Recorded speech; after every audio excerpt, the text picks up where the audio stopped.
یضاحون قول الذین کفروا من قبل، یہ لوگ جو عزیر کو فرزند خدا اور مسیح کو اللہ کا بیٹا قرار دیتے ہیں، یہود و نصارہ، ان کی یہ باتیں، کافرانہ باتیں، ملحدانہ باتیں، مشرکانہ باتیں مشابہت رکھتی ہیں ان لوگوں سے جو ان سے پہلے اس قسم کی گمراہی میں مبتلا تھے. یعنی ان سے بھی پہلے کچھ اقوام تھیں، ان کے اندر بھی یہ انحرافات تھے، یہ گمراہیاں ان کے اندر بھی تھیں، ان کی باتیں ان سے ملتی جلتی ہیں. اور ابھی مسلمانوں کے اندر بھی ایسے لوگ ہیں جن کی باتیں ان سے ملتی جلتی ہیں، ان مشرکوں سے ملتی جلتی ہیں، اہل کتاب کے مشرکوں سے ملتی جلتی ہیں، یا دیگر اقوام جن کا قرآن نے ذکر فرمایا ہے ان مشرکوں سے ملتی جلتی ہیں. مثلا جیسے یہ نعوذ باللہ جو علی اللہ کہتے ہیں، علی رب کہتے ہیں، جو حسین جل جلالہ کہتے ہیں، یہ وہی کافر مشرک ہیں جن کی باتیں ان مشرکوں سے ملتی جلتی ہیں. ان مشرکوں کی باتیں پہلے والے مشرکوں سے ملتی جلتی تھی. یہ ایک نسل ہے مشرکوں کی. کبھی عزیر کے بارے میں گمراہ ہو جاتے تھے، کبھی عیسیٰ کے بارے میں گمراہ ہو جاتے تھے، کبھی علی کے بارے میں گمراہ ہو جاتے ہیں.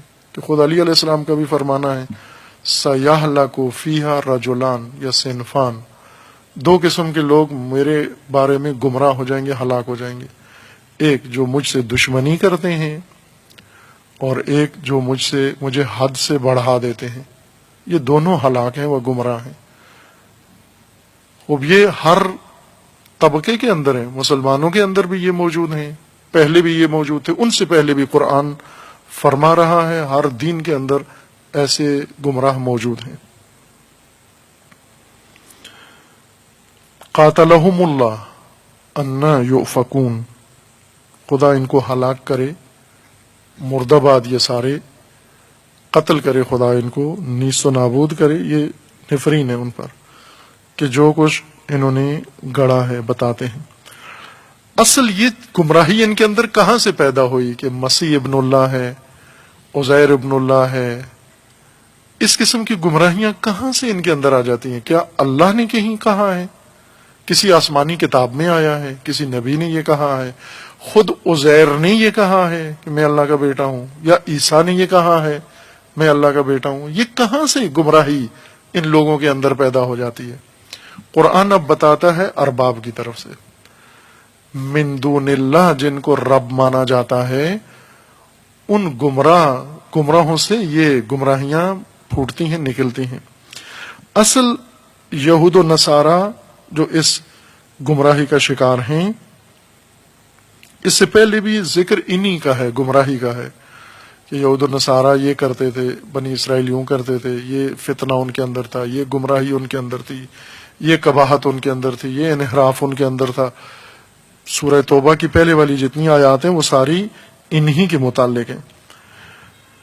اب آ کر اس کا منبع بتایا جا رہا ہے آیا 31 سورہ توبہ میں کہ منبع کیا ہے اس ساری گمراہی کا. عوام کیوں گمراہ ہوتے ہیں؟ بندگی کیوں چھوڑتے ہیں؟ دین خدا سے عوام کیوں ہٹتے ہیں؟ دین حق کیوں ترک کرتے ہیں؟ کون سبب بنتا ہے؟ کون فرعون سے زیادہ خطرناک منبع؟ فرعون جو رب بنا اور لوگوں نے رب مانا، اس سے بھی زیادہ گمراہ کن رب جو لوگوں کی راہیں بدل دیتے ہیں، نسلوں کے لیے راستے بدل دیتے ہیں، اور جن کو انسان اپنے ارباب مانتے ہیں. یہ منبع ہیں فساد کا، سارے گمراہی کا، تمام نسلوں کی گمراہی کا منبع یہ لوگ ہیں. کون؟ اتخذوا احبارہم ورہبانہم اربابا من دون اللہ والمسیح ابن مریم وما امروا الا لیعبدوا الہا واحدا لا الہ الا ہو سبحانہ عما یشرکون.